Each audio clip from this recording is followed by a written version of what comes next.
Welcome to the Bucky weekend call for June 24-25, depending on which continent you're on. And we're continuing our discussion of critical path. Manu, how are you feeling this morning for you? And what are your expectations for today? Feel good. I feel good. I feel grateful that I'm here, kicking. And then my expectation is that we continue on this, and then we draw, as usual, lessons that are current, given the conditions that we're living. I think that critical path at least have some basis that allow us to think clearly and hopefully to take actions that are consequent in terms of producing or at least helping to influence, situations that we involve in. So, Richard, how do you feel? What do you expect? Well, I'm feeling pretty good. Evening here in Calgary, and I've had a morning session with our trim tab group, and we've been discussing reviewing Utopia or Oblivion. So that's been some pretty good discussions. So what I want to take away from this is our continued dialogue and continuation of the learning that started out this morning and is now into the evening. So how are you feeling? What do you want to get out of this, Joe? I'm feeling good. I'm fortunate to be here. It's it's been a interesting day. I've had a lot of opportunities to really engage with people today, so in a thoughtful manner. So I'm having a good day. I can't think of a better way to end it than with you guys. So thank you for showing up. My expectations for today are to build a little bit on what we were going with last week. I mean, Bucky always forces us to think critically and think differently. So, and I expect to continue on that journey where we're not necessarily just accepting facts for what they are. We're questioning them. We're also questioning even what we're reading.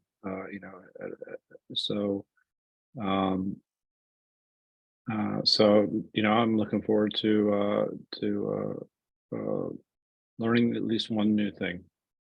So with that, Steve, how are you feeling? What would you like to take away from that?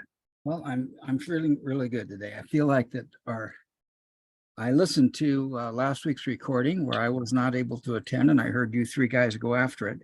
And I sat and looked at each of our commitments to be here and to share our experience and share it from a context of Buckminster Fuller, who was really about integrating and about the importance of every human being experiencing their fullest and sharing in the abundance of this planet. And how I look at the political situation these days and I'm going, wow, man, this is something amazing. And as I sat and watched the recording of you three guys talking about this, I felt really blessed. I'm grateful for each of you for showing up and for having that discussion, because we get to take Bucky's words and then we get to take a look at how they apply in our lives.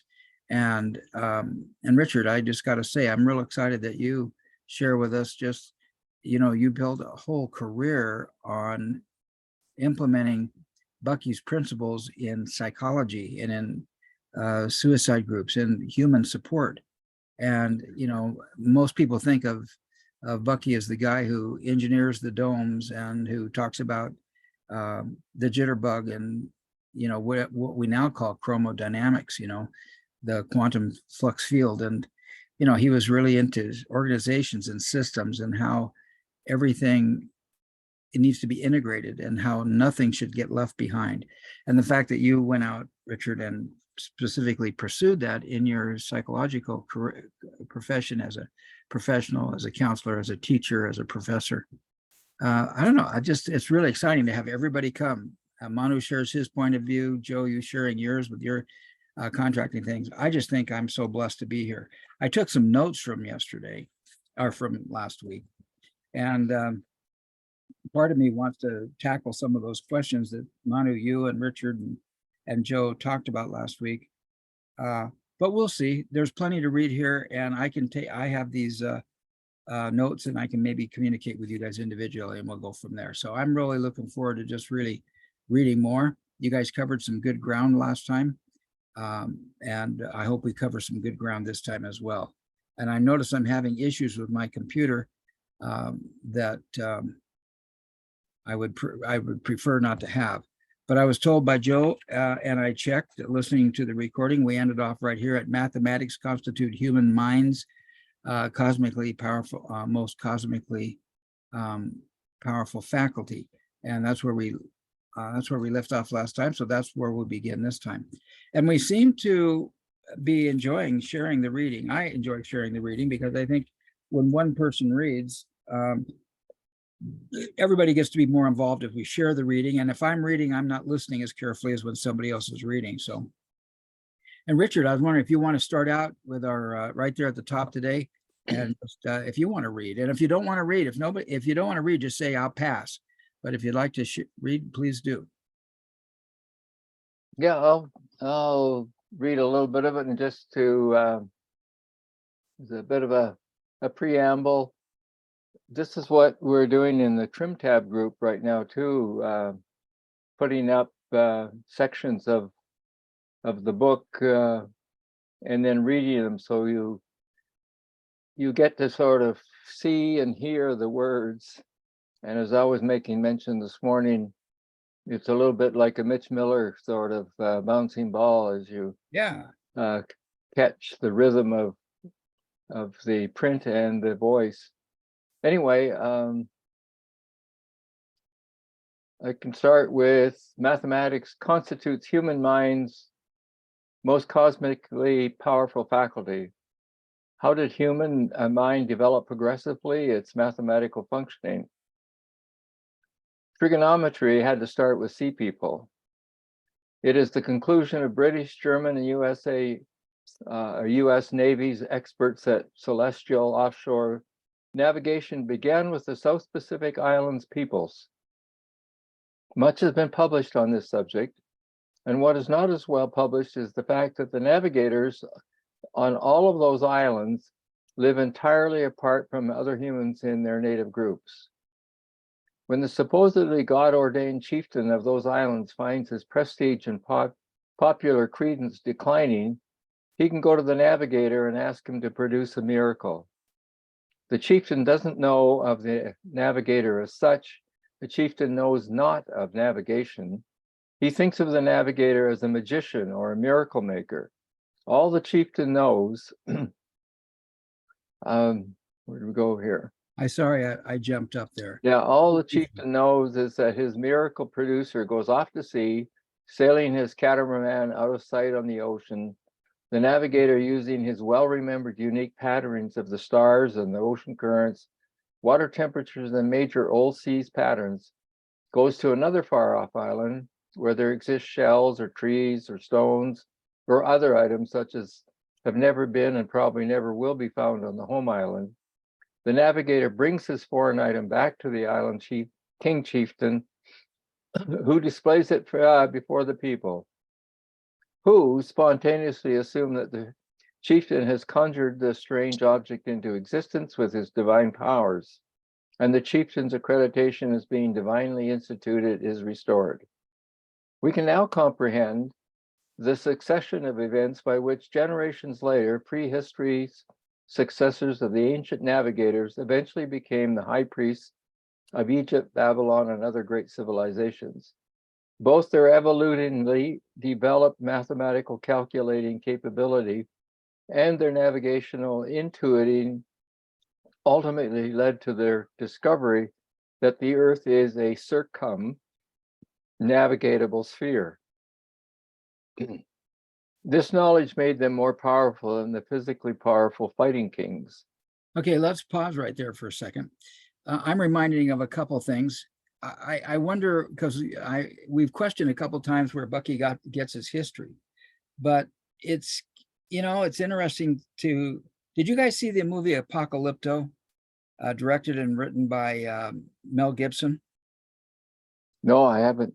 It is really an amazing movie. If you guys get a chance to see Apocalypto, because as you read, as he said, he holds up the stones. At the time, at least in Apocalypto, it was showing at the time when the Aztecs were doing human sacrifices.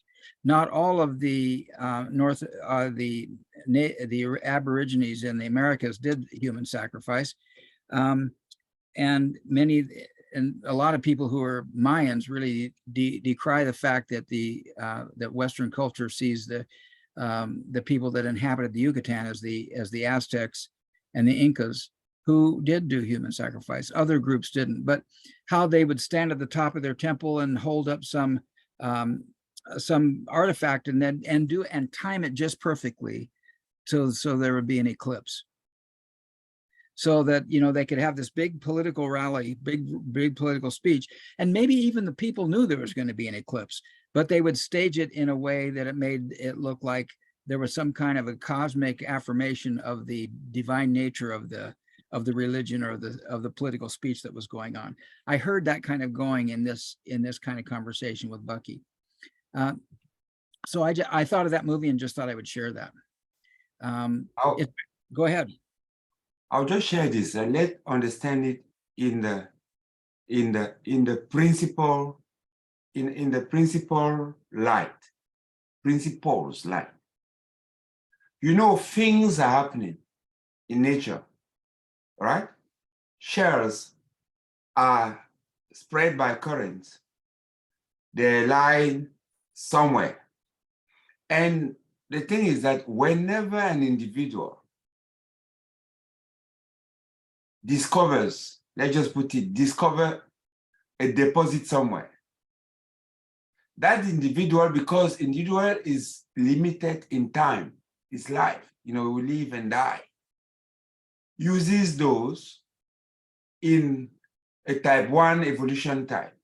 That is, in entrenching some power to make of it. So you always have that relationship between the people who go ahead and have some knowledge and want to appropriate it for personal prestige, for personal power, for things. And temporarily, they have an edge over the ignorant masses of their people that way. And that's what creates the tension compression of that macro, micro, and the pursuit of veritas. So it is like built in the system that it will evolve like that. That there's going to be ingresses and regresses, but general progression of any energy, entity, or pattern.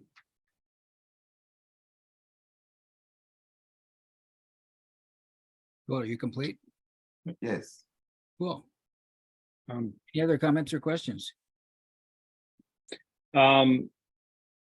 Just really quickly, I mean, this is something that we see as a common theme amongst Bucky, where he talks about the high seas and being able to navigate the high seas using mathematics, and the eventual evolution of how that led to cargo ships and things along those lines.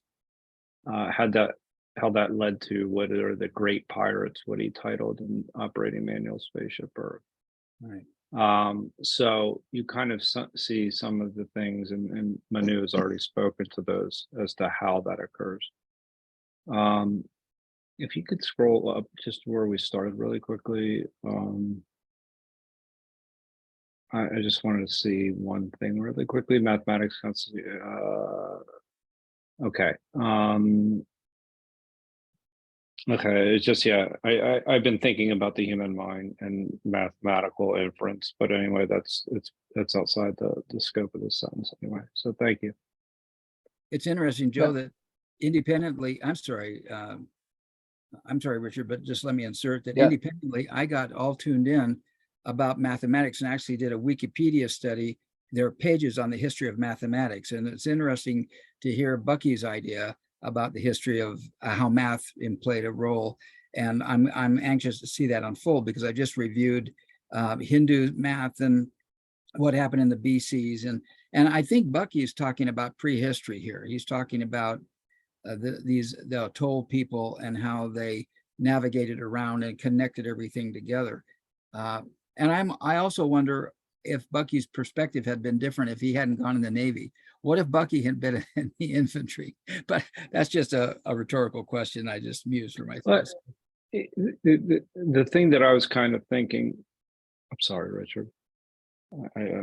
You were trying to go. Yeah, go ahead though, because you're kind of going on my idea, and Richard can take the helm and have his conversation in just a second. I think that's okay as long as you're addressing this situation, math, and go ahead. Yeah, it is. It's just something along the lines of I was just recently in a discussion a few weeks ago about the philosophy of science, and Bucky here is talking about the mind and mathematics and how mathematics was developed in the mind. And I was just thinking about how the distinction between mathematical inferences that we make, which constitute as some of our automatic thoughts, and then the logical inferences that we make with our minds. So that's just something that came to mind. But Cool. I wanted to say that I've written it here in the chat, is that the mathematical simplest principle or formula that is applied here is that of triangulation. And triangulation has to do with boundary enclosed. What is the minimum boundary that I can put around a radiative idea in order to make sense of its content? And that is again that division, always. So you are at sea, at high sea, you need some points that you can see. For example, you left an island that you know. You don't know another island. So you discover one stuff there, an island, and maybe a star or something else. You know, at sea, you triangulate. And once you triangulate, you start exploring, you can explore better what is within those boundaries that you have put, imaginary boundary, I mean. And then you will validate or invalidate. Maybe one of the island that you see was just something. Maybe it was a ship that was passing. And you confuse it for an island. Tomorrow is not going to be there, you know, so you invalidate it and you find something else. And that's how you progressively expand your sphere of knowledge. Are you complete? Yes. Go, Richard. Sorry to have cut you off, my friend. Yeah, no problem. I guess what I've been connecting to here is that we hear Fuller talking about the naturalness of certain source places. So he's saying that you have to be around the water and navigators in order for something like trigonometry, mathematics, in that sense, to be generated and originate. But the story that he's telling here is a story of exploitation, in my mind. And so it makes me wonder, okay, where did that source itself? Did that source itself in water people? And if they're doing something that is of a coordinating or collaborating kind of nature, it doesn't show itself in this story. And so it raises the question for me as to where's the co part of Fuller's emphasis on the importance of the prefix co in my mind, and that is cooperation, collaboration, and and eventually the work of Lynn Margulies and others in discovering the importance of cooperation and symbiosis. So it intrigues me as to, because we've talked about whether the source of human beings or civilizations is in the land masses of Africa. Is it in the water sort of areas of Southeast Asia? So where did this exploitation, this idea of keeping something secret in terms of what is brought back from the island in order to make yourself divine-like or divine status within your people, the people who are your subjects, I guess. Right. Put you on top of that hierarchy that you guys talked about last week that Bucky seems to be against, but here he reinforces that hierarchy, or at least shows how the people, some people reinforce that hierarchy. Yeah, and where did that come from? Yeah. I mean, if trigonometry emerged out of the waterfaring people, do we assume that this hierarchy approach to life emerged there as well, or did it emerge somewhere else, or how did that unfold? Yeah. Hierarchy. Let me put it. Hierarchy derived naturally from structure, from local. Right? Well, again, what is the structure? The structure is water, The structure, land? the initial structure is that of, I wrote something here, is that I say cooperation is subsequent to awareness. Cooperation is a derivative of awareness. It's subsequent to the primal realization was awareness first. The awareness of the otherness. So once you are aware of the otherness, it means there is a boundary between the two of you.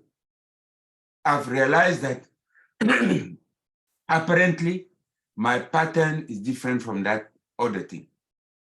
I have a pattern. That's awareness. Now, once you have awareness, the question becomes, how do you relate to awareness, to the otherness, right? So you start, because in your mind, there is a boundary. You start building bridges, or you start wanting to conquer. And that is the first indication of hierarchy. What is the balance of a thing? Even though in truth, we are part of something, I'm not yet aware of it.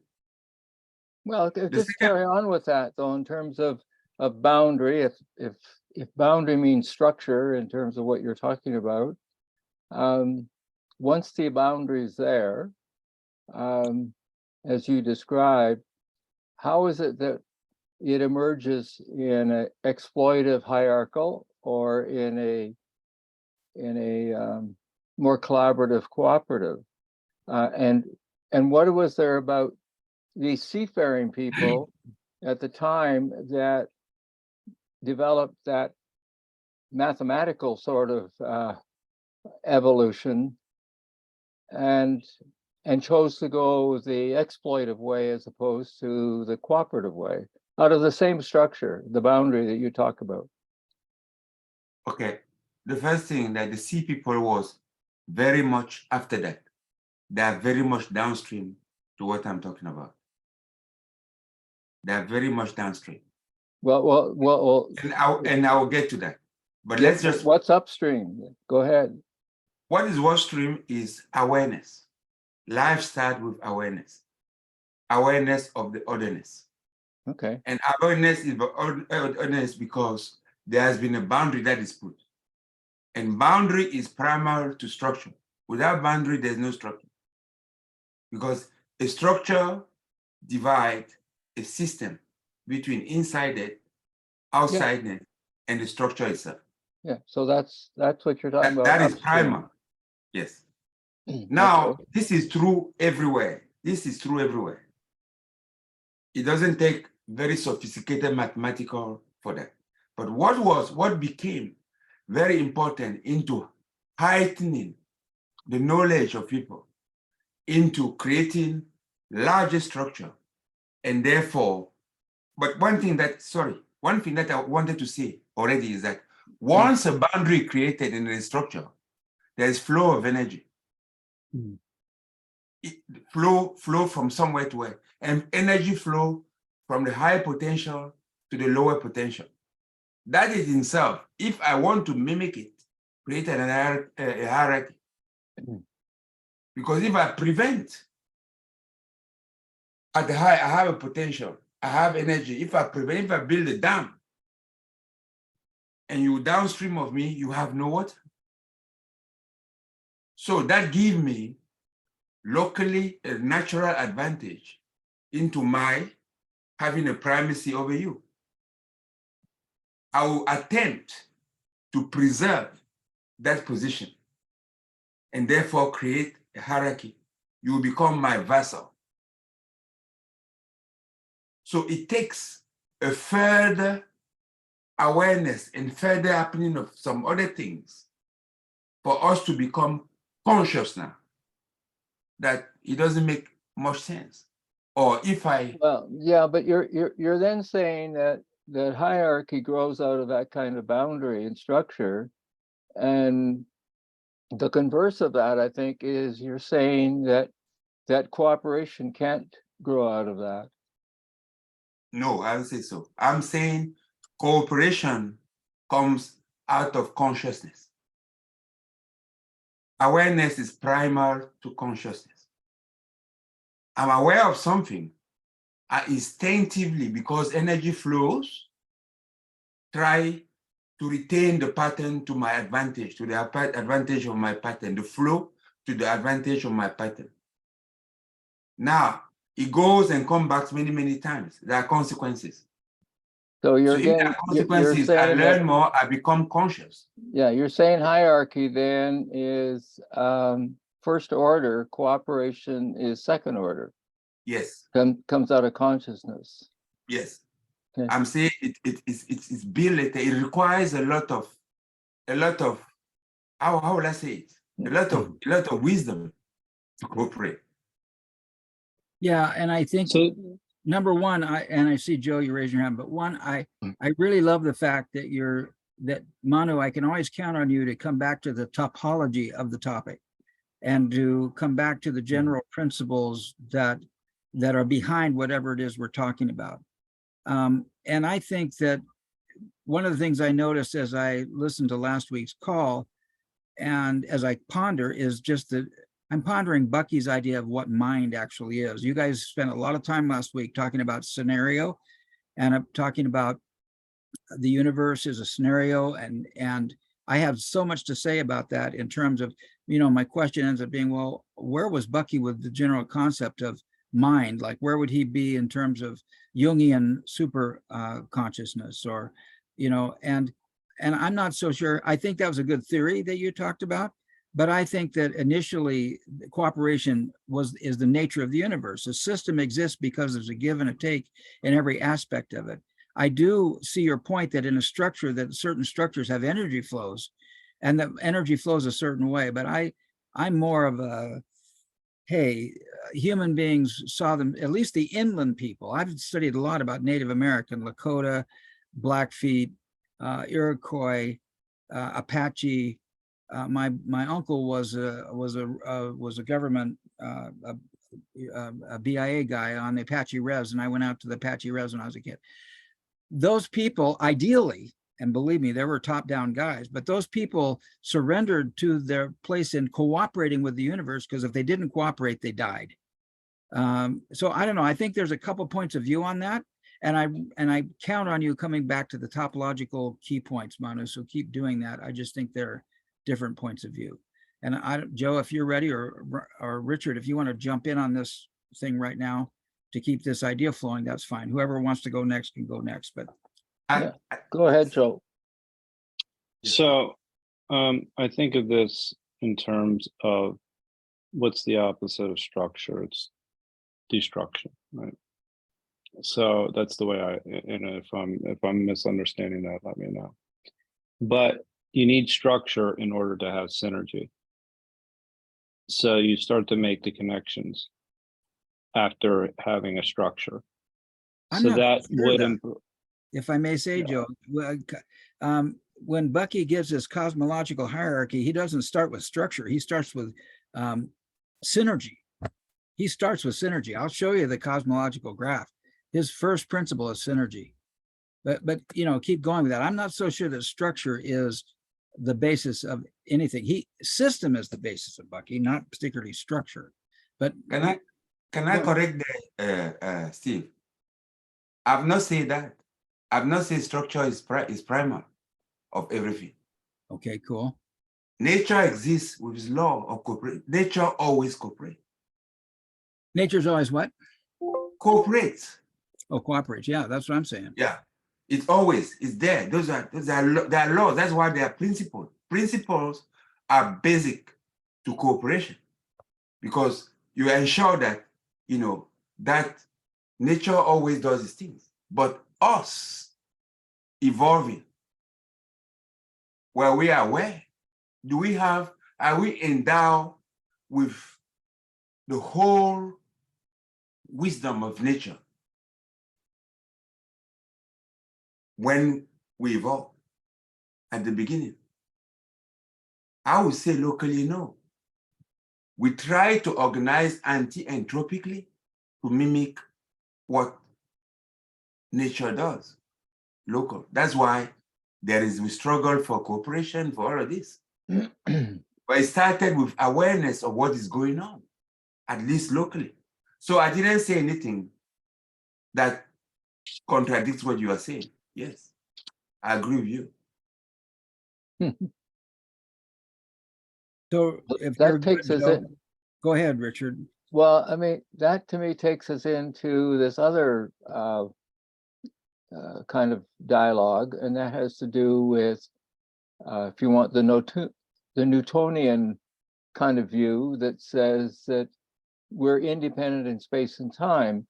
And so from that, I'm taking from what Manu's talking about is that humans evolve independent of the nature and the principles of nature around them. They were separate from, which that's very interesting because again, some people will argue that no, we're part of nature. We're not separate from nature. So that's an interesting dynamic as to whether or not what was said in the pre-20th century about separateness, independence in space and time applies to what Manu is talking about, or whether this other principle that's coming out of quantum and other kinds of indigenous sort of history and knowledge that speaks more to being in tune or being part of nature as opposed to being separate from nature and then having to learn from nature. Interesting. Well, and I think the idea of a structure, at least the way human beings seem to be doing it, the structure separates us from nature. I build a house, I build a pyramid, and now I'm separate from nature. And I think that the original two-leggeds walking on the planet, they were totally cooperative with the universe, because if they didn't cooperate, they got eaten, So they had to learn to cooperate. I really love Manu's concept, though. He brings us, again, topological consideration. He brings this idea of local. So, I tend to see two-leggeds walking on the planet, Aborigines all cooperating, but locally there were guys who wanted the hierarchy. Locally there were guys who wanted people to be in charge. Locally there were people who were crippled, and if the guy with the power didn't take care of them, they didn't survive. They got eaten by the lions. So I think we're in a really good discussion here. And I want to come back and bring up my point was that I wonder how different this conversation would be if Bucky had not joined the Navy. If he had been in the Corps of Engineers, someplace else. But he got a real oceanographic point of view of the origins of civilization, which is kind of unique. I keep talking, but I just looked up. But, if you go ahead. But I'm just to carry on with that Yeah. question, and so it's like, well, what if he'd stayed in Harvard and graduated from Harvard? Yeah. Then I think one of the outflows of that might be that we wouldn't be here discussing him. Yeah. Because he would have just become some ordinary guy that disappeared off into the wilderness, and either accomplished great things for his own profit or disappeared as a unknown. Right. And it is interesting, as you said, Richard, to say that these prestigious institutions all over the world, they are not famous because they created the people that made them famous. They are famous because they attracted the people. Because they're what? Because they attracted the people Yeah. who already, because of the experience. I mean, somebody like Steve with a lot of experience, doing interesting things. At one point, Harvard or Columbia or whatever of these schools would like to be associated with you, but they didn't make you. So Bucky, remember that he contemplated suicide. Yeah. Right? He had a whole, he was sailing, from early age. Bucky used to sail, if you read about his life. So all of that experience that he got came rightly, how you call it, precisely at one point to allow a certain pattern of thought to flow through him and to be expressed in a way that we can understand. Well, you carry, if we carry that one on further too, because that is an interesting one for me, because in another kind of world, when we get to the bottom of something, whether it's addiction or alcohol or whatever it might be, number one is that we say you have to wait till you get to the bottom, and then what part of the recovery for some people is you give yourself over to a higher authority, and in some senses it says to me that that's what Bucky did. He said he gave himself over to his higher authority was universe. So it wasn't to a particular idol or image, but it was to the big thing that he said, I don't have a right to take myself out. Just in the way religions have exploited something like suicide by saying, you don't have the right to take yourself out. And if you do, I'm going to charge you with a crime. And I'm actually going to make a spectacle of you in front of all of the other people. I'm going to pull you apart or at the stake, or I'm not going to let you be buried. So it's interesting whether or not we go back to what you were saying, Manu, as to whether the natural structure emerges a hierarchy before it emerges cooperation. And did Bucky have to give him? I mean, he could have given himself over to a god. He could have given himself over to, well, probably, maybe he could have given himself over to the hierarchy of some, one of those people who kept telling him how to live his life and just decided to live his life under somebody's authority. So that's interesting. Yeah, it's because not many people talk about the fact that he gave his life over to a hierarchy, which he called universe. Mm-hmm. But is universe a hierarchy? I don't know. Is there a difference in the dynamic of giving yourself over to a god or a higher being if you're a down and out person who feels they have no worth? Because that's what he was feeling, that he had no value that was contributing to other people, and especially his wife and new daughter. But so is there a difference in giving yourself over to the universe and giving yourself over to some identified hierarchy? And Bucky says it. He says, he decided then, when he was, contemplating, I think it was Lake Michigan, that he was contemplating taking a plunge into. He said he decided to dedicate his life to working for the general good of as large as possible humanity. But Rather than- before that, yes. And by before that, that isn't what he Yes. did initially. Before that, he said that, according to the myth anyway, he said that I don't belong to myself in the sense that I can take myself out. I belong to what he then Yes. called universe. And then out of Yes. that emerged the notion he was going to work for the common good.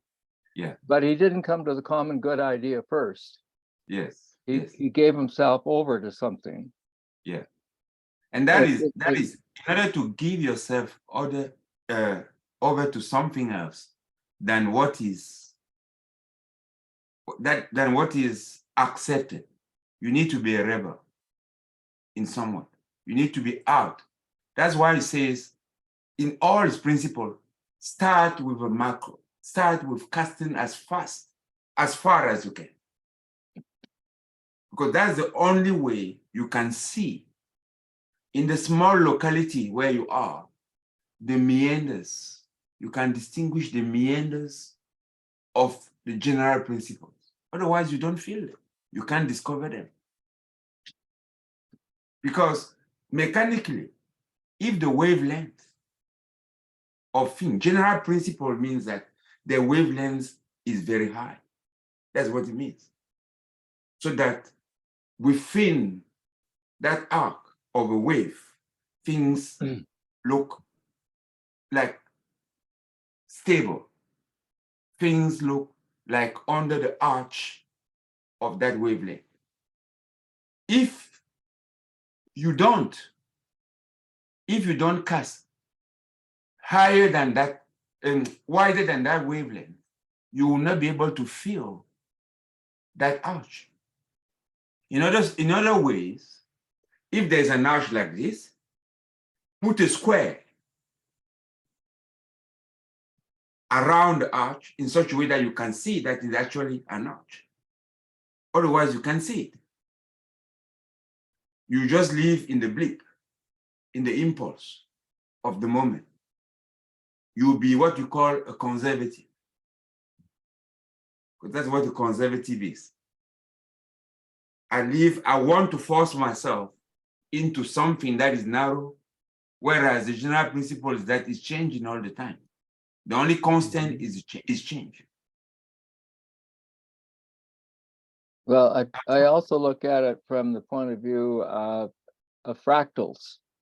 And when I look at the big universe, if you want, then I see the smooth boundary. When I bring it, the macro, then when I bring it in close to the local, then I see all the crooks and crannies of the boundary or the person. So the further I'm away from you or somebody else, the smoother you look. As we come in close to each other, then we begin to see all of the little ins and outs of the boundary or the flaws or the balding hair or whatever it might be.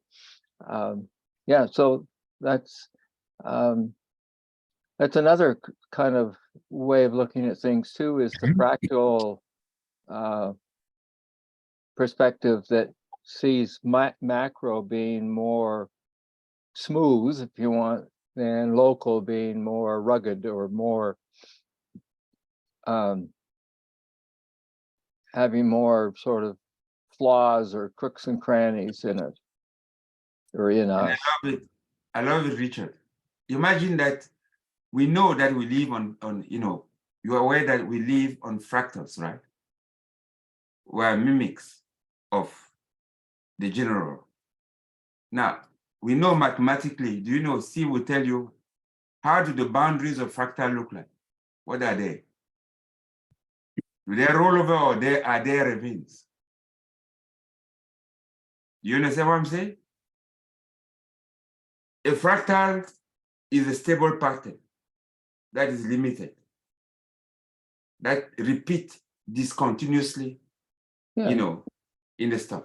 Now, if you live on that fractal and you will believe that it is unlimited, and we know that when you approach, we saw that when you approach the boundary of it, it is a ravine. It's not smooth like that into another fractal. There's discontinuity. Well, if you live unaware that it's discontinuous at that boundary, well, you live at your own peril. But what you see depends on your proximity to what you're looking at. Yes, but we are local. We live No, locally. yeah. I'm just saying, yeah, even So if- local though is the closer I am to the what I'm observing, the more rugged it is in terms of the boundary. yeah. The further away I am, the smoother it looks. And so that Yeah. kind of fits even to the other the common saying that says the grass is greener on the other side of the fence.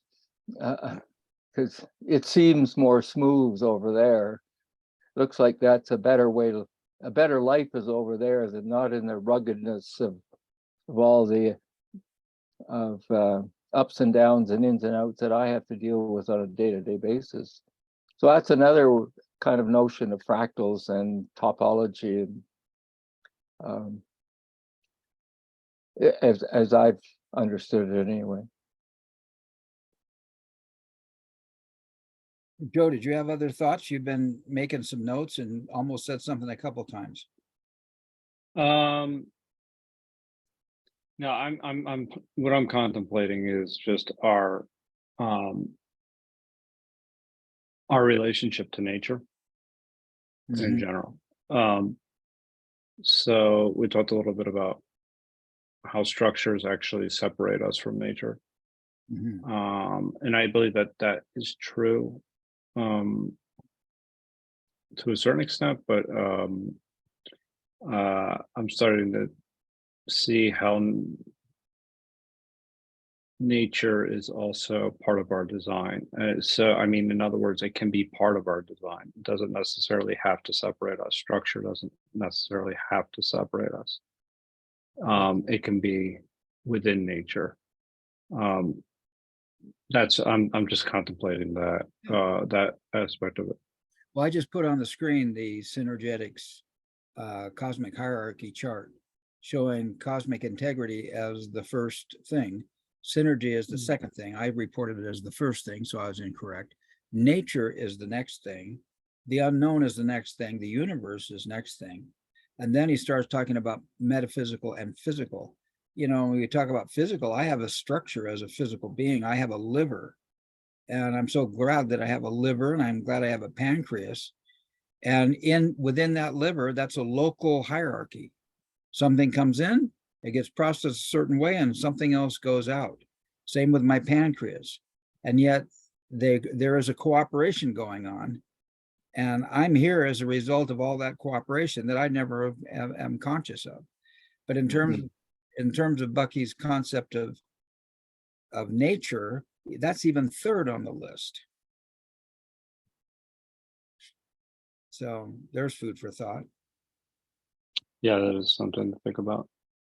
Well, even if you even looking at that, and he's also saying the sphere of inclusion, but if I'm now connecting cosmic integrity with what we've been discussing, or I've been discussing in other circles around tensegrity, and the notion that tensegrity is all about tensile integrity. In other words, what's kind of holding something together is the integrity part, not the compression, if you want, or the separate parts. So that's interesting. It's sort of implying that it starts with a tensile integrity of some kind. It emerges, if synergy is the way the symbol shows it, that to me speaks to what Manu was talking about in terms of there has to be awareness of one thing to another. And then out of that comes something that's being referred to as nature. I'm not so sure what that really means. Because then number 4, 1, 2, 3, 4 is unknown. All that's unknown. So is that outside of nature? No, it's inside of nature. That chart says it's inside. Well, but is it inside? Well, that chart then says it's inside nature, and it's inside synergy, and it's inside cosmic integrity. Yeah, I see it as spheres that are all overlapping. And Yeah. So if you positioned or redrew this instead of a linear list, we could draw it in concentric circles or overlapping circles. Is that correct? Yeah, I would see it as That's what it is. It's not overlapping. linear at all. And you'd It's have not 26 actually- of them. Yeah. You'd have 38 of them. 38? Oh, okay. It starts at Seems to recall 38 doing goes that. down, right? And what's interesting up here, and Bucky did this, if you'll notice down here at number 18 on the bottom right, that's the symbol for the intuitive me. Synergetically, I'm gonna see if I can zoom in there and then come back to the beginning. But this is the symbol for the intuitive me. Synergetically coordinate, sense, intellect, exploratory, sensor, glimpsor, initiator. And so that's number 18. Then he goes through 17 through 1 are different forms of me on his list. And then when we go up to the top of the list, he lists cosmic integrity, but he has that buckyball symbol. Then he has the intuitive me symbol right next to it. And at the bottom of the chart, I added this. He has the little 2-eye thing, which is the yin yang, which is also shown as cosmic integrity. That little thing with the 2 dots, he calls cosmic integrity at the bottom of the list. So, you know, we never came to any conclusion on this either. Nobody was there to ask Bucky if these are concentric circles of different sizes or concentric circles of the same size. And my sense of it is concentric circles of the same size, because there are things that are unknown everywhere in the midst of things that are known. Yeah. And it's like, they're not, you can't say this is known and that's unknown, because this is known, but right next to it is unknown. And probably there's more unknown next to the known than there is known next to the known, you know? Yeah. I appreciate you bringing this up, Steve, for a couple of reasons, because I had been thinking about even the order and chaos aspect of this. And if you scroll down a little bit, that kind of answers that question as well, like entropy and syntropy. Yeah. And so, you know, and that's where I was thinking the idea of structure from previously is that a structure brings order to chaos. However, the way this is actually, and I understand that we just were mentioning that these are concentric circles, but bringing this up actually is a chart that helps me kind of put things in perspective and see where my thinking might have been a little bit off when it comes to Bucky's principles or approach. And I want to throw something in this, because at number 29 is astrophysics. Right. The reason why I would say that this is concentric circles of the same size is because in astrophysics, we have physical particles out there, and then out there right next to physical is there's dark matter, and there's more dark matter than there is matter in the universe, and the dark matter seems to keep things separate and organized and structured. And so, you know, metaphysical exists in with physical. Physical doesn't exist without metaphysical. And in terms of astrophysics, you've got matter and you've got dark matter, which dark matter is kind of metaphysical because we can't see it. We just know that it's there because it seems to be keeping things apart. I just thought I would throw that out. Yeah, but just stay with that, because this is the thing that I'm just noticing here, is that astrophysics is embracing all of the things that we and others talk about that come out of entropy, physical, metaphysical. It's speaking to the very thing that we so often try and emulate or try and move towards. Yet, who talks about astrophysics in an ordinary sort of conversational way? Right. Because and yet that's exactly, if he's got this whole thing of entropic, syntropic, eternally regenerative, synergetical intertransformations of universal evolution, we should all be talking about astrophysics every day. And it should be a common part of our language. Yeah. Well, James Webb is helping that happen. That James Webb telescope is really upsetting some people because it's discovering dark matter, and is able to see it, because we can't see it, but we know that it's there because things there are things happening in the astrophysics that we cannot understand. Go ahead, Manu. Okay, I had one contribution that I want to make, and I think that it can help. You see, we should distinguish between general principle and generalized principle. A general principle is what it is. A generalized principle is by process, is in our anti-entropic endeavor, that we experience something and then we induct it more and more. It becomes generalized. And let me put it again like this, structurally. You see this? We say this is a star of David, this is whatever it is. It is two tetrahedra that are precessively intertwined, right? Right. Now, if there was one tetrahedron that is physical, I need to think of the radiative one for it to come to make a whole like this. I need to think it, I need to imagine it, because I'm inside. I'm part of a universe. I'm not outside of universe. Nobody has ever been out of universe. Nobody has ever seen himself or herself. We always see an image, a relationship. So that is quite important to me, in that we endeavor to comprehend.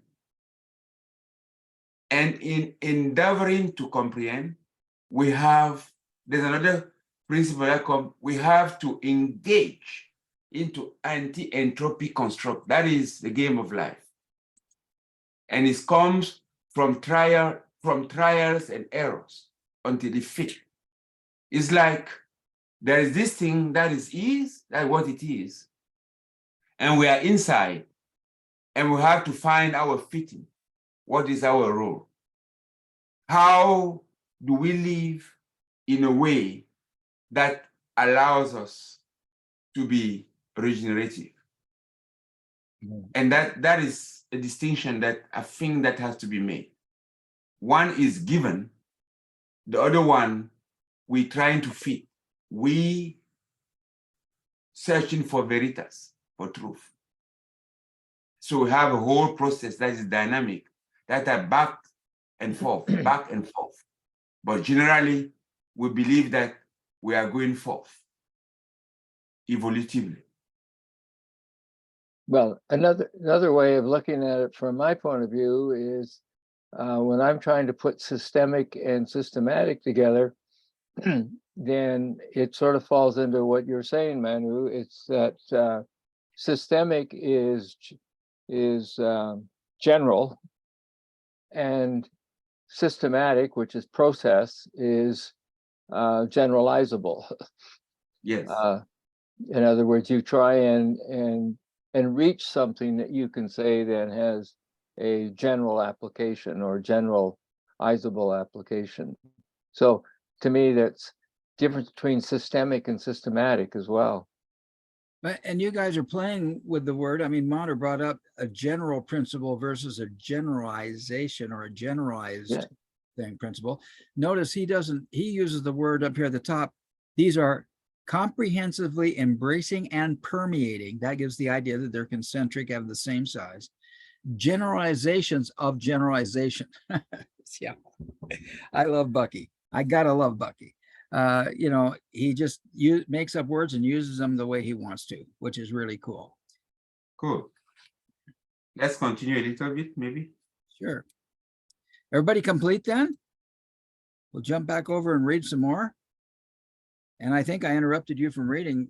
Richard, if you want to read some more, or pass it on to somebody, whatever you're ready to do. I think we left off at offshore. Well, I'll go on a bit further, I guess. Offshore, with no familiar landmarks to guide them, early water peoples learned through necessity and invention how to sail their ships on courses running between any two well-recognized stars, co-occurring diametrically opposite one another, above the sky's circular horizon at various given times of the night, and reliably reappearing in the same pattern in any geographical area on any given day of the year. Any two prominent, easy to recognize stars in the sky gave the unique course for the ship to follow.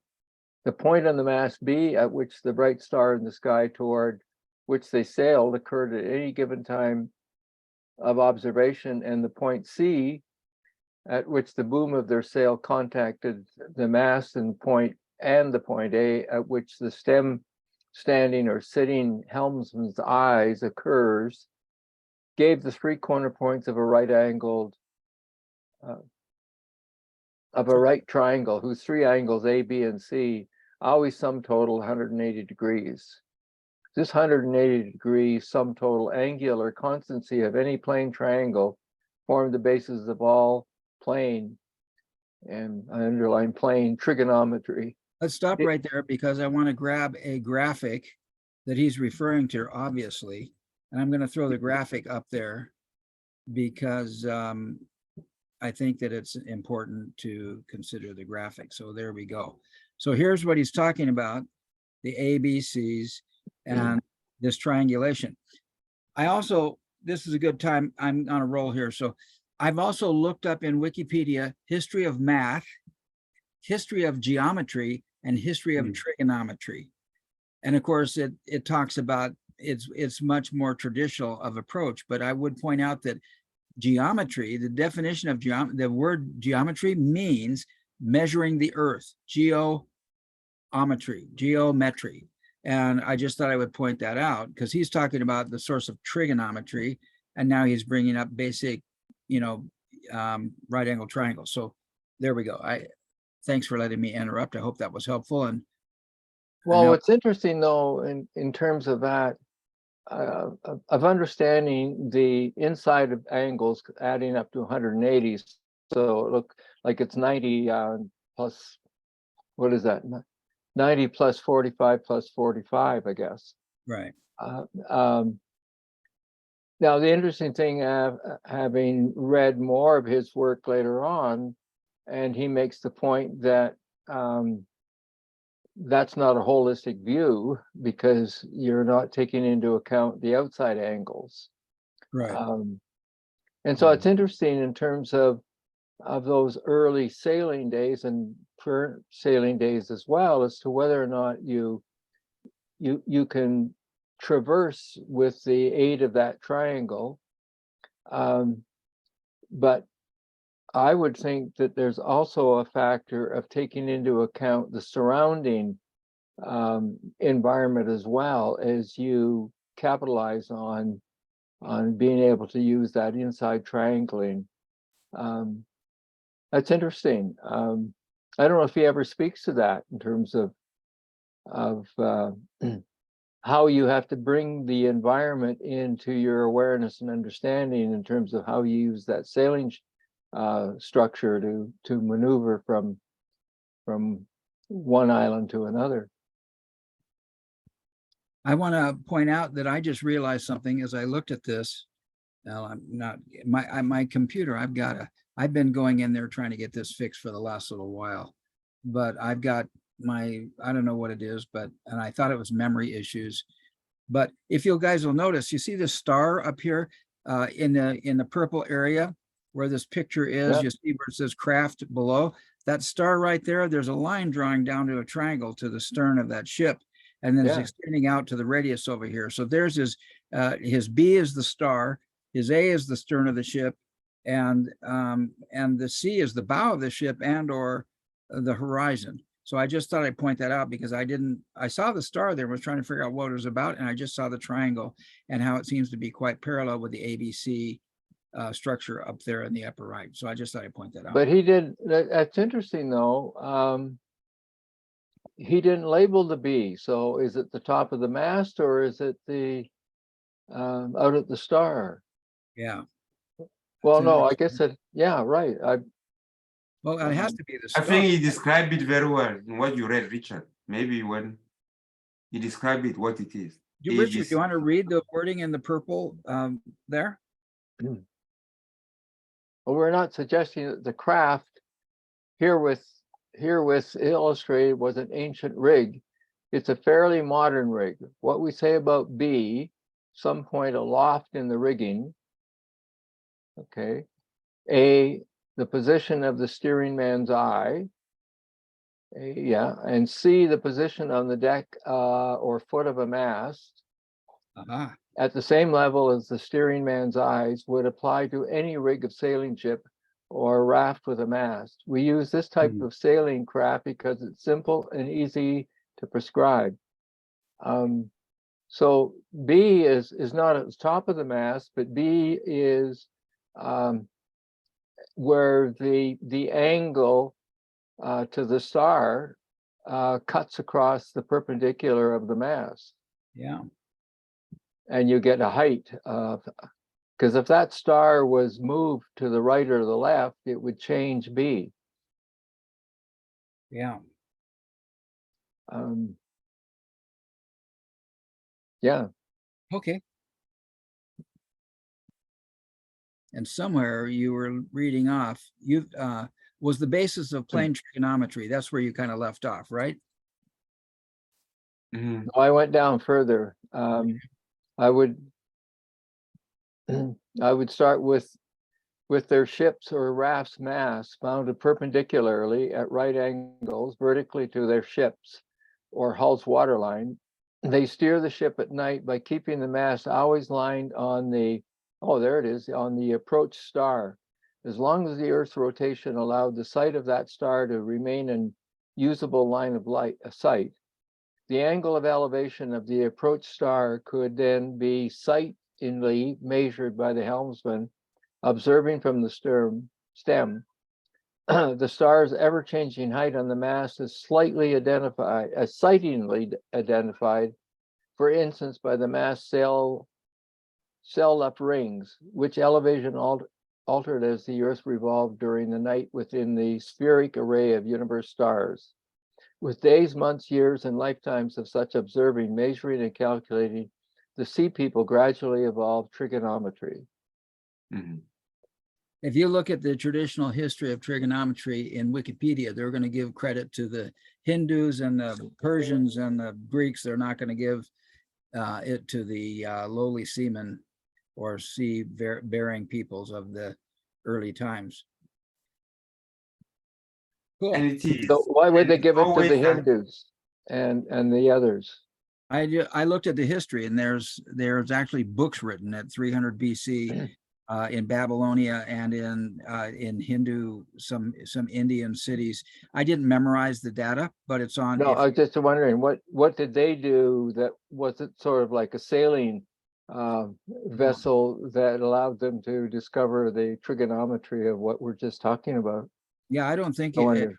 the Wikipedia does not refer to the any of the sailing.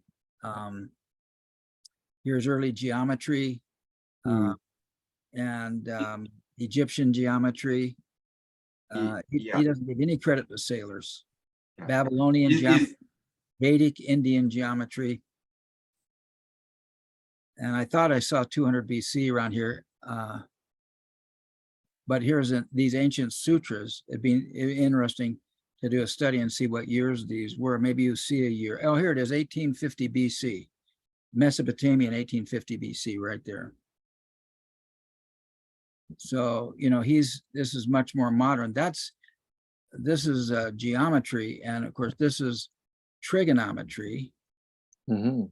And he goes through the etymology of the word trigonometry refers to triangle and Right. measure. And ancient Near Yeah. East. I was going to say, Steve, 1900 BC, you know, this, you know, Well, they do the same thing crossing the land, going from point A in the land to point B, using the same kind of sure. trigonometry guidance to. You betcha. And the pyramids are built in the middle of the freaking desert. And they, you know, there are tunnels in those pyramids that focus on stars at certain times of the year. So, you know, just Yeah. like the principle of staring up that sea, hypotenuse of that triangle, you look up that canal and that thing, and at certain times of the year, there's a star there, right? So Mhm.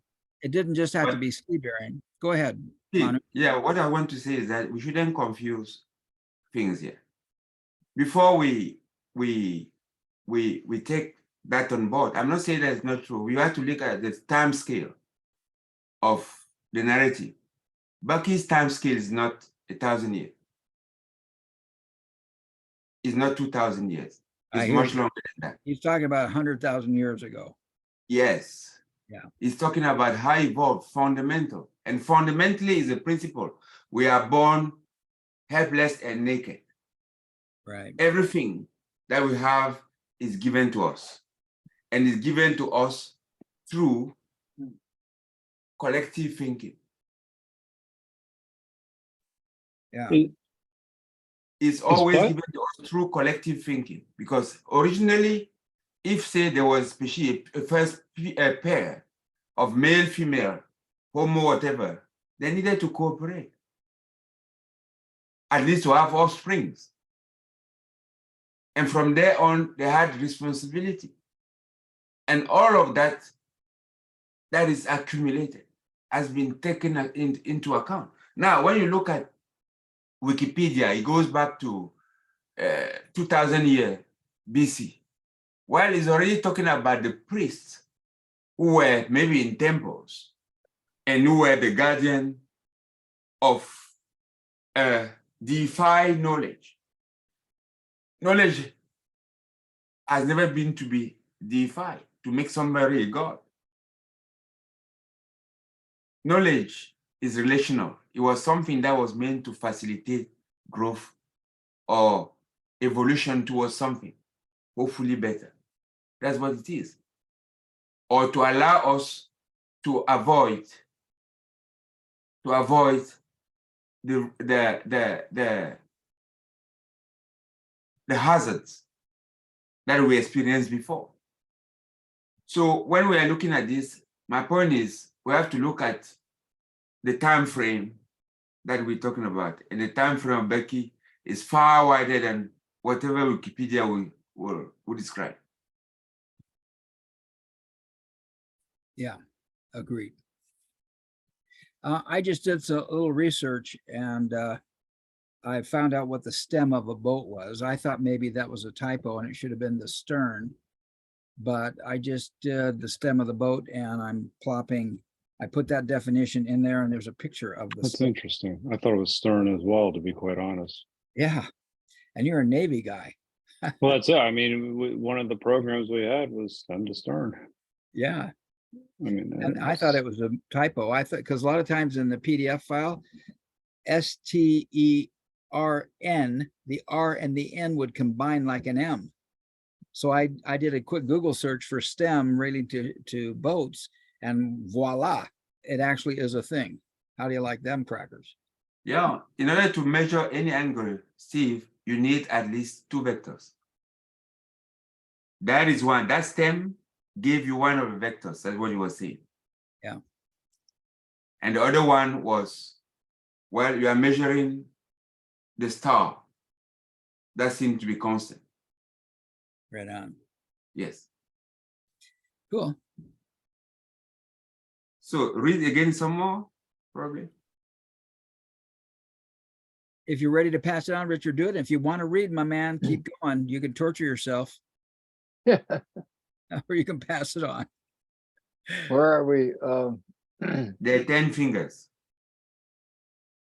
What's that? There are Oh, 10 right. fingers. Oh, there are That's 10 what we- fingers. Okay. Yeah, their 10 fingers and 10 toes, the ankles of their 2 legs, the slender wrists of their 2 arms, and the neck served as rods on which to slide bracelets or necklaces on rings of bone, rope, bent wood, or dried seaweed. The number of bracelets on their right side ankles, wrists, and fingers could be made to correspond to the human foot length spaced apart vertical intervals on the mast, occurring between the rings holding their sails to the mast and the number of bracelets on their left side. Ankles, wrists, and fingers could be made to correspond to the number of ribs of the ship, which also occurred horizontally a foot length apart between the foot of the mast and where the observing helmsman sat in the stern of the ship or the raft. That's one of the ways in which sailors learned how to calculate the relative lengths of the 2 right-angled forming edges. To calculate the relative lengths of the 2 right-angled forming edges of their triangular sail. The right angle of their triangle occurred between the mast and the ship's horizontal plane. The vertical and the horizontal lines represented the 2 measurable sides, A and B, of the right triangle. You and I learned at school, I'll just go to the end of this one, that if we multiply a number by itself, we obtain the second power of that number, n times n equals n squared. We also learned that the sum of the second power of sides A and B of our right angles always equals the second power of the third side, the hypotenuse of our right triangle. Yeah. Thanks for letting me interrupt.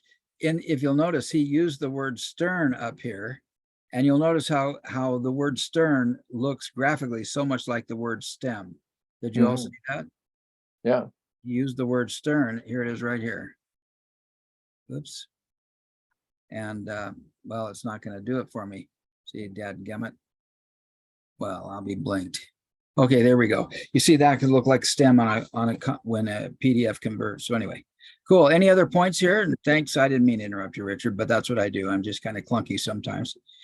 Any other comments or questions? I'm going to go back up to this thing because I was noticing, see how, if you look at the mast of that ship, how purposeful those indicated lines are on there. And I was wondering what that's all about. I thought, wow, that is a lot of intricate horizontal lines on a sketchy sketch. But evidently those horizontal lines are 1 feet apart, and there are little rings on the mast that were used to help guide the ship, evidently. Mm-hmm. Cool. Go, Richard, why don't you finish that last paragraph and end that topic? Yeah. With this information in the ankle, wrist, and finger rings with which to multiply and divide, the sailor navigator could learn the exact lengths of all 3 edges of his right triangle, and he soon learned that the angles opposite each edge of the triangle were proportional to the angles opposite. Very cool. Opposite them. Go ahead. Oh, them, sorry. That's okay. It's A over, capital A over small. small a equals B over small b equals C over small c. Thus, these sailor and navigators learned of the constancy of the angle above the horizon of any given observed star, as seen from any given geographical position at any given time of any given night of the year. From these crude beginnings, they gradually evolved formalized frames of shell beads mounted slidably on wooden rods, which to record their observed measurement numbers and to carry out the calculations. These devices eventually developed into the abacus with which they could swiftly multiply and divide. Wow. A practical use for jewelry. Yeah. I'd like So to take it right down to the bottom there. Yeah, let's see here. How far does it go? I mean, he keeps rattling on here. Okay. Oh no, that's another chapter heading. Yeah, we're That's just another page break. So we can stop almost any time. It's 12:26. I think we have 15 minutes to go. And we can still read some more, I think. Let's see. Well, then here. we just go on there in terms of ocean beginnings. Or the Did you finish the It- earliest sailor no, navigator? the earliest sailor navigators also made complex ocean maps by imposing straight bamboo sticks on one another. Horizontally in a flat plane, each stick represented the North Star, referenced ocean course direction running between any two known geographical points, as progressively referenced to the prominent star points visible at the beginning of their voyage. The complex of sticks showed the relative angular interrelationships of the different ocean courses running between the well-known stars sightable above the circular horizon and opposite one another. In its westward voyaging trendings from its South Pacific and Indian Ocean beginnings among water peoples, he rubs that in, to overland traveling in India and caravanning in China and Southeast Asia, mathematics gradually lost much of its earlier natural cosmic grandeur and the grandeurs intuition inspiring discovery of relevant environment interrelationships. Subsequently, the abacus provided a facial means of accumulating progressive products of multiplication by moving those products ever further leftward, column by column, as the operator filled the available bead spaces one by one and moved the excess over 10 into the successive right to leftward columns. Obviously, number products in even 10, such as the number 20, leave the first right-hand column empty. When the expert abacus user lost his abacus overboard or by accidental burial in the desert sand, he could remember and visualize its operation so clearly that all he needed to know was the problem developed content of each column in order to develop any multiplication or division. He then invented symbols for the content of each column to replace drawing a picture of the number of beads. The symbol 3 was quicker than making 3 pictures. Having developed symbols to express the contents of each column, he had to invent a symbol for the numberless content of the empty column. That symbol became known to the Arabs as the cipher, to the Romans as cipher, and to the English as cipher, our modern 0. Prior to the appearance of the cipher, Roman numerals had been invented to enable completely illiterate servants to keep scores of one by one occurring events. For example, a man could stand by a gate and make a mark every time a lamb was driven through the lamb-sized gate.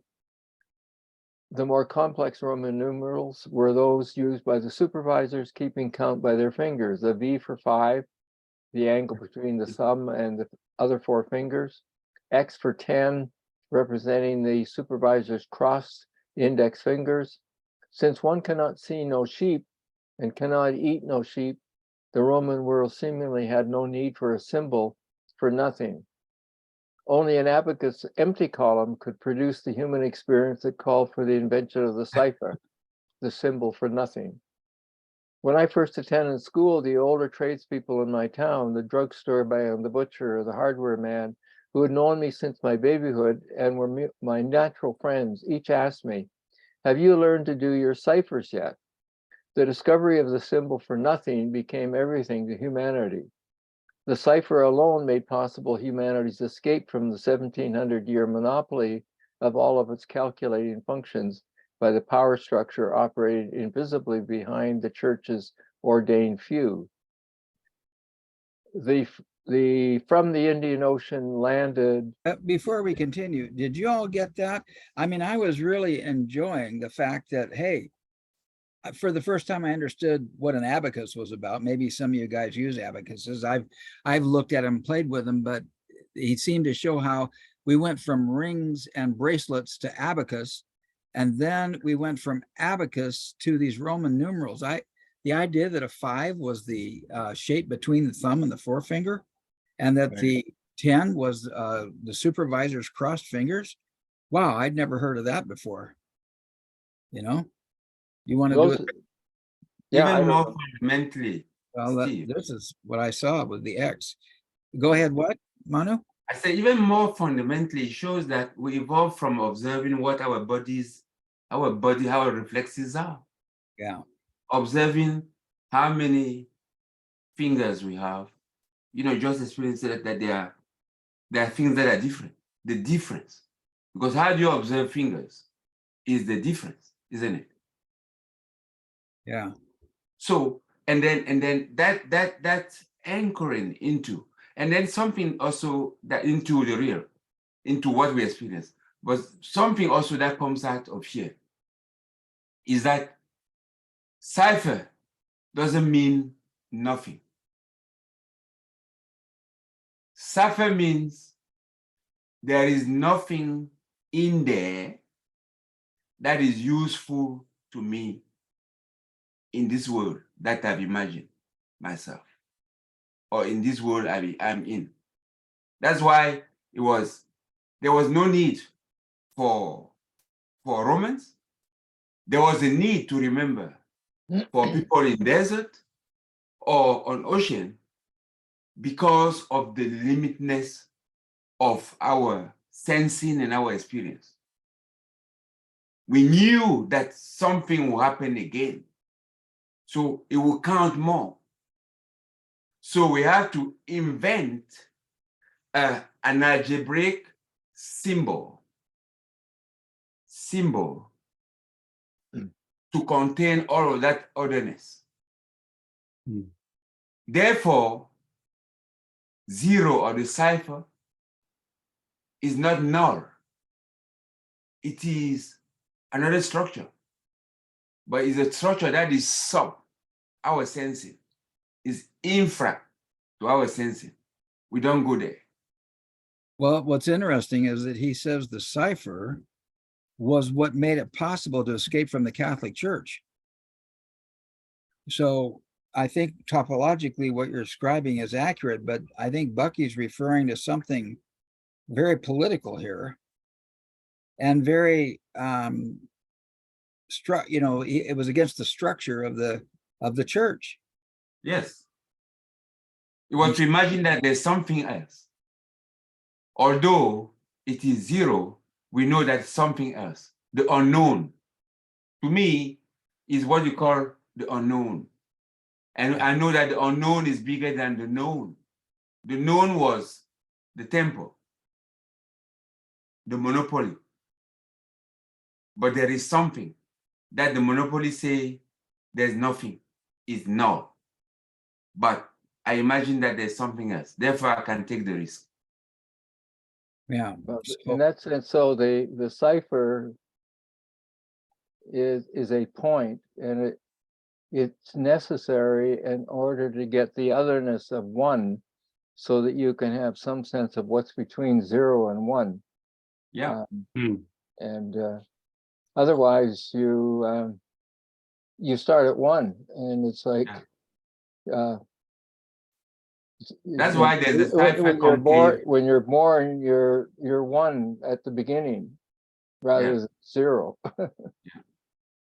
And that's the why that you hear that there is a concave and the convex part of a cipher. The two coexist. It is a duality. Well, and the duality is reinforced by binary language, which has the 0 and the 1. And in fact, studying the 0 is an interesting thing because for thousands of years on the earth, the 0 meant everything. It didn't mean the absence of stuff. It was Western civilization where the 0 means the absence. Prior to that time, you draw a circle, you were drawing the universe, you were drawing the earth, you were drawing everything was in that circle.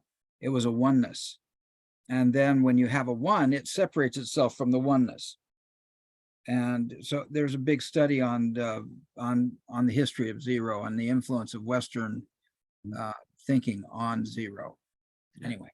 And the other thing that is important here is that the sensing of the spherical and the generalization of it in terms of geometry could only come from ocean people. Say that again? the sensing of the spherical Yeah. of things happening. Yeah. The spherical. Yeah. Could only be sensed originally by sea people. Huh. You can't sense it. It's very difficult to sense on land. Because you're saying because the sea people, the Greeks, for example, saw boats drop beyond the horizon, they experienced sphereness at that point when the boat Yes. went down below, and then suddenly the boat was gone. You could see the mast, and then all of a sudden the mast was gone. Yeah. So they Because got spherical look at it this way. The freer is the eagle, right? Soaring high. The stable, the most steady is on the ground. Is a tree on the ground that doesn't move. It only moves as part of a whole stuff or as part of some movement. What will allow you to experience at the same time the beauty of observing from the high and that the advantage of being on firm something is only on water, navigationally. Because you have to be unencumbered. The eagle soars because it is unencumbered immediately. It allows, the scope of its vision to be very hard, to be very wide. The tree is stable on the ground because it needs those specific nutrients to be the tree that it is. It crawls through its roots very painfully, I would say, between quotes, between commas or inverted commas, to get its food. What allows you to have both worlds? It is at the boundary. It is at the surface of oceans.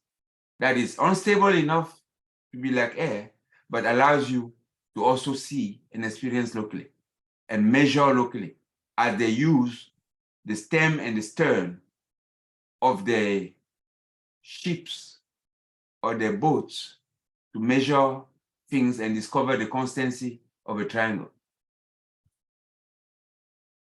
and evolve and imagine numbers, representation, symbols. You talk about the eagle and the tree.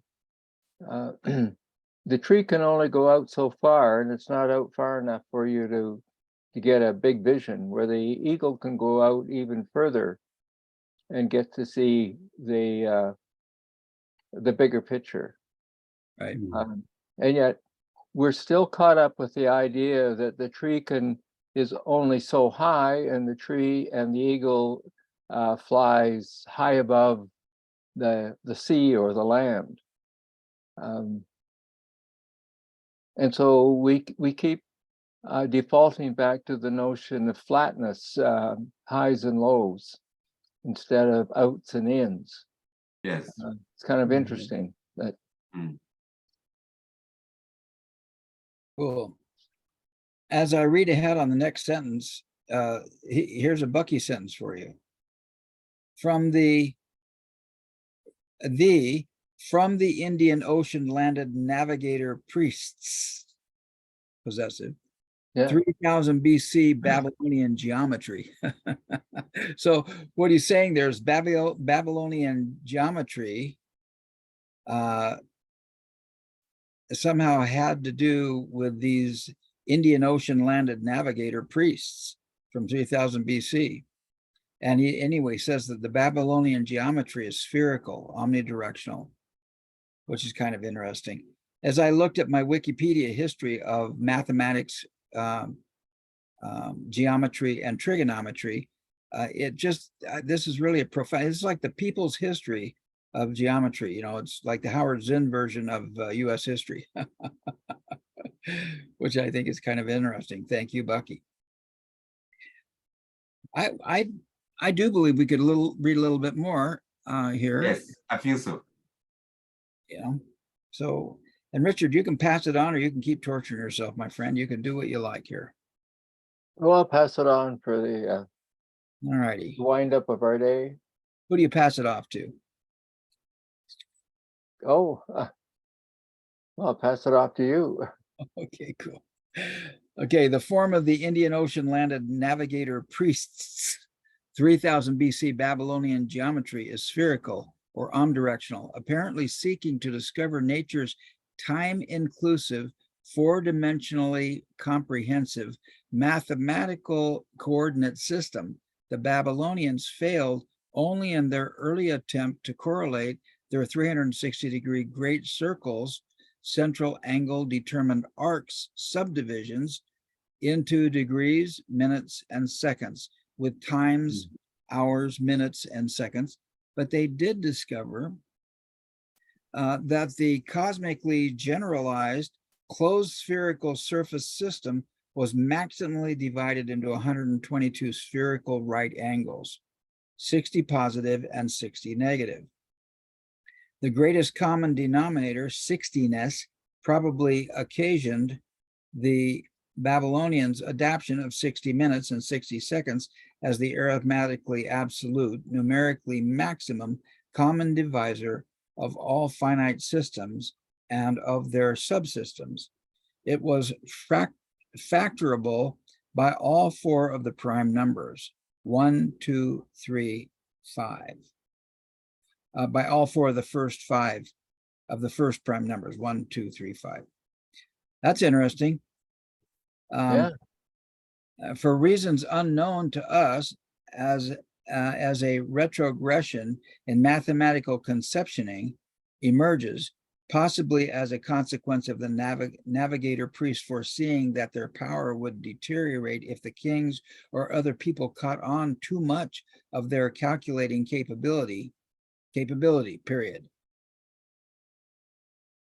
They're worried about losing control. That comes back to that structural hierarchy stuff. Egypt's artists visually portrayed all humans and animals as only one plane, flat silhouettes. In a similar way, the Greek and Egyptian geometers, as for instance, Euclid in 300 BC, retrogressed into two-dimensional plane geometry from the Babylonians' omnidirectional finite system experience evoked time dimension. The Greeks and the Egyptians became concerned only with omnilaterally infinitely extensible plane geometry and its square unit of areal subdivision. Superimposed upon this plane, two-dimensional base Greek and Egyptian geometers subsequently developed a timeless, weightless, temperatureless, three-dimensional cubical coordinate system whose squares and cubes were geometrically irreconcilable. What? Geometrically what? And cubes were geometrically irreconcilable with spherical Earth and all the other radiationally, he's trying to show the origin of that word, of the radius, the radial, and gravitationally divergent, convergent, inherently nucleated finite spherical systems, growth and shrinkages, electromagnetic and acoustical spherically gradient wave propagations. Now, was a little bit distracted there because I've just been studying Egyptian language, and the Egyptians, those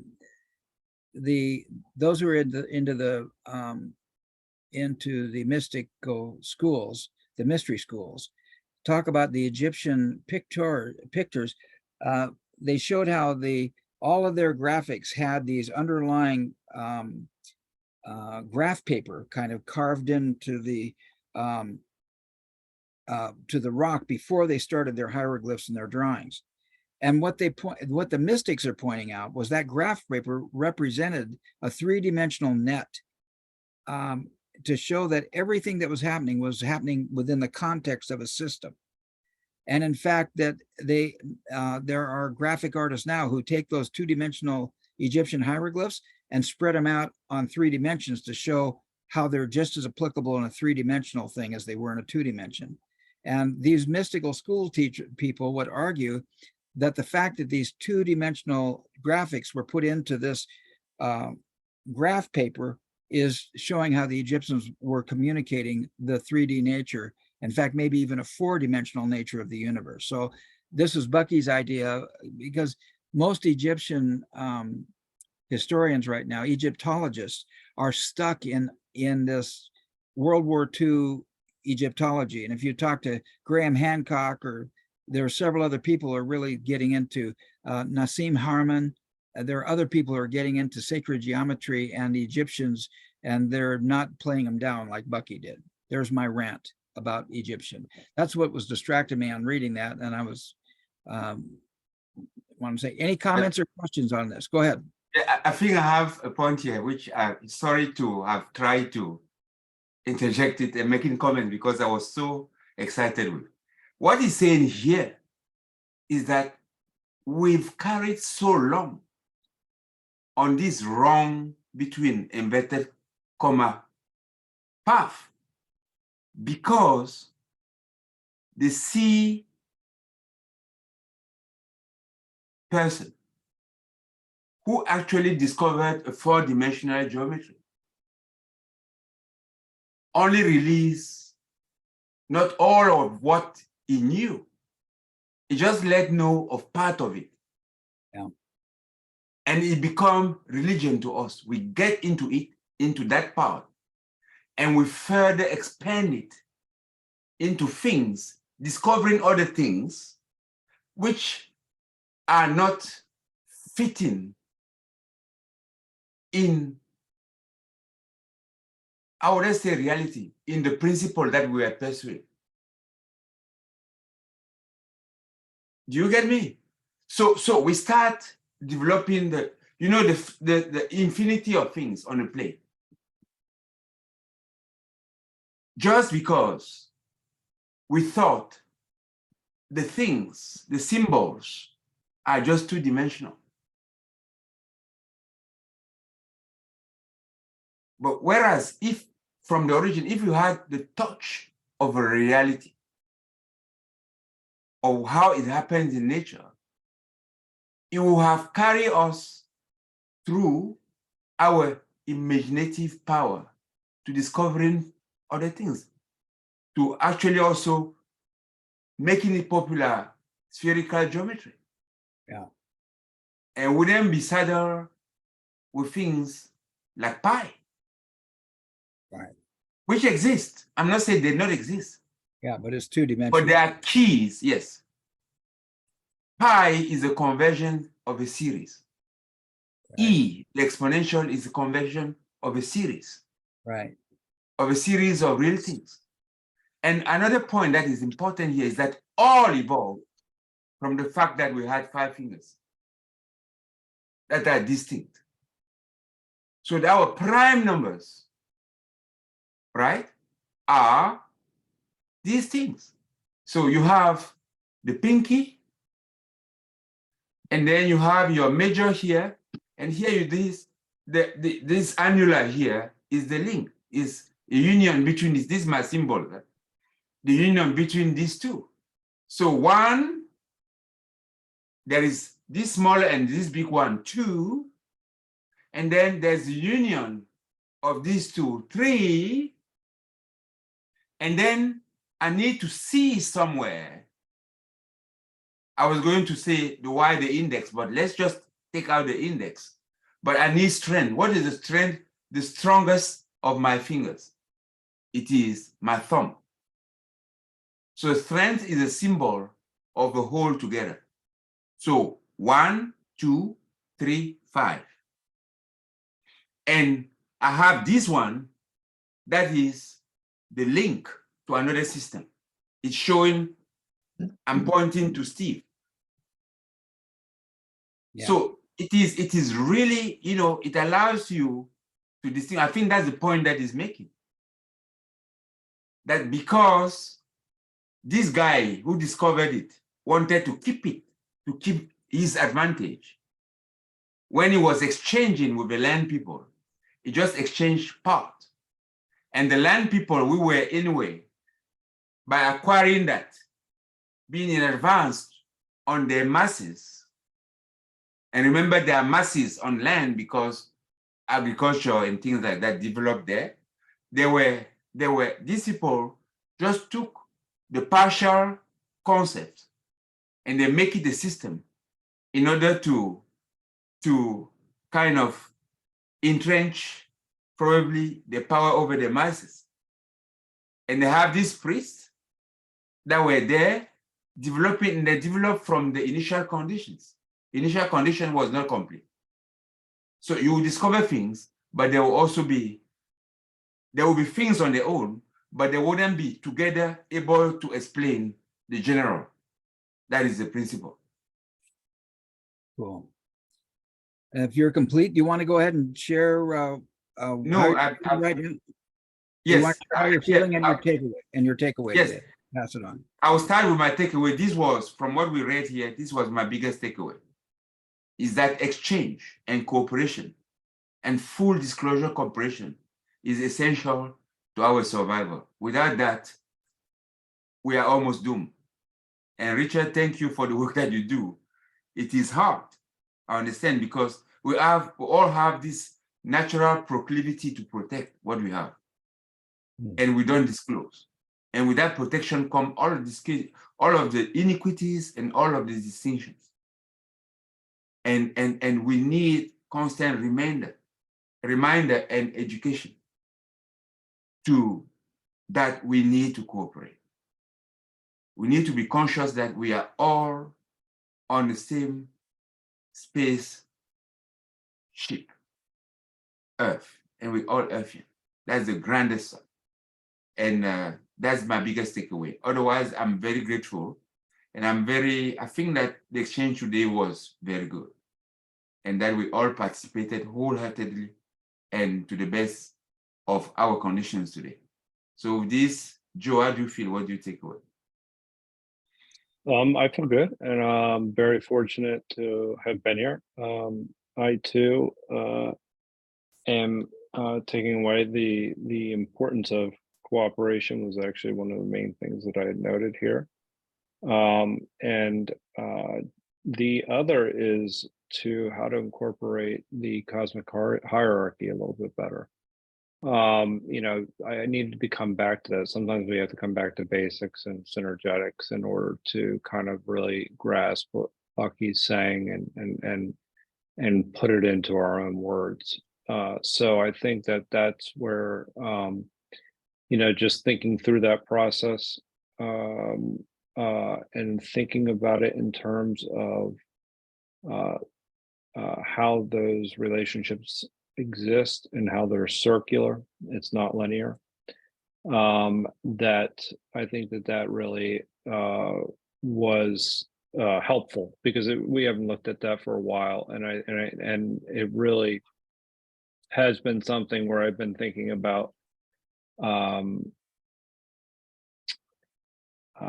creation and what is creative. What does it mean to be creative? What does it mean to create something? So the distinction in one of the things that I come up with, and this is in previous weeks, is structure and destruction as kind of the opposite of one another. But I just thought about that, but Bucky's hierarchy actually is helpful for me to get my head around structures in general. So that's my takeaway. I appreciate everybody's input. It really has been helpful for me personally. There are a lot of other things that were said there in the text itself that are worth revisiting on our own. But yeah, I mean, I appreciated everybody's inputs. Richard, how are you doing? What are you taking away from today? I guess I'm caught up a little bit with the well, kind of the feeling of being overwhelmed, but also the feeling of being in awe of how Fuller went about sourcing all of this data, this factual data, without being caught out by others of being wrong. And certainly he's certainly probably been wrong on things, but it's pretty hard to catch him out.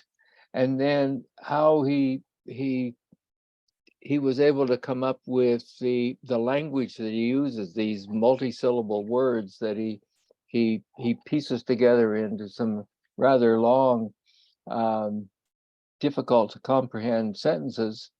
But even if you read them in his poetry sense, they come to life a little bit more than just the prose. But I guess I go away with how and where did this guy study, learn all of that he eventually put together into some of these books that he wrote, and where did he get that facility to come up with all this other kind of language and word construction to try and help us see what he saw and to think about what he wrote about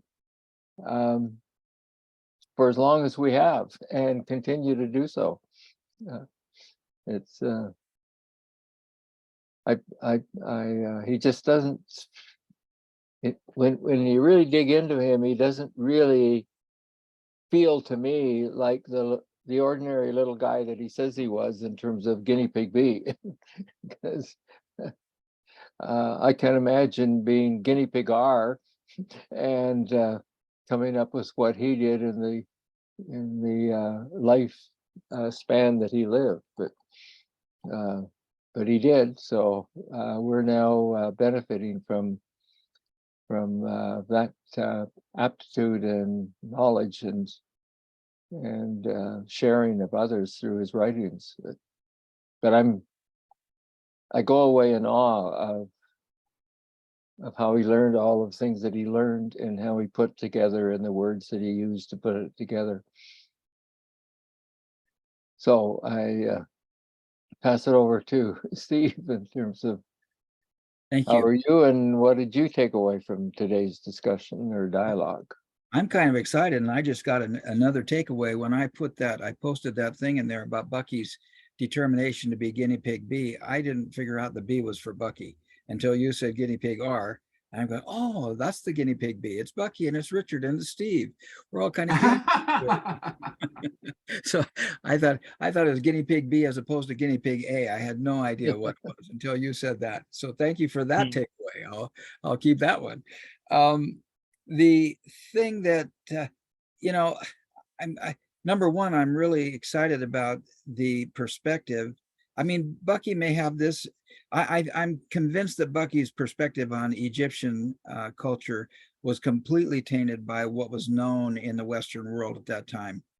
I mean, there's some pretty good evidence right now that the pyramids at Giza are 12,000 years old at least, and probably came from a pre-glacier age culture, but nobody knows. But I mean, the likelihood is pretty good. The geological evidence that the Sphinx was there for 12,000 years is pretty much overwhelming, and it takes a current Egyptologist to close their eyes and stick to the regimen, stick to the hierarchy.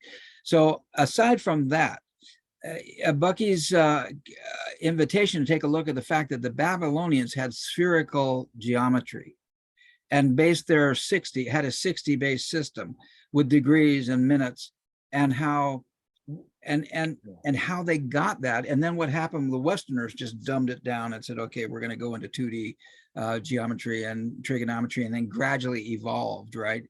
But the idea that the Babylonians had 3, I'm convinced the Egyptians had it too. Just most Egyptologists don't know about it. And I'm going to say something very bold here. My first wife was every once in a while, she just got totally impatient with me. She would ask me all these questions, and I would explain to her how things worked. And after a while, just prior to our divorce, she said, how do you know that? You don't know that. You've never been on a freaking boat. Yeah, but I knew how things worked. I had a sensibility about how things work together, and I could figure something out. I've always been a good teacher. Well, some people say I'm a good teacher because I always broke things down to workable parts and said, hey, you have this part, but here's how it works, this part, here's how, and they work together. And people, oh, wow, that's really cool, because they'd never thought of breaking things down like that. And I remember just before I got a divorce, my wife said, how do you know that? You don't know that. You just bullshit. You don't know. But Bucky had this sense of how things worked. And then he took all this architectural stuff and his education, his beginning education at Harvard, and his life experience, and really seemed to have a sense of how the universe really worked. I'm really grateful for that. So I can relate to Bucky. I wish I were as cool as Bucky, but I ain't. But I wish I were as cool as you guys in this call. But together we're amazing. Thank you all for sharing and allowing me to be part of this. Really a thrill. And look, it's 11:02. So peace be to all of us. Blessings to everyone. Good night. Thanks, everybody. guys. Gotcha. Everybody have a Have great a nice evening. weekend further. Yeah, you do the same. All right. Bye-bye.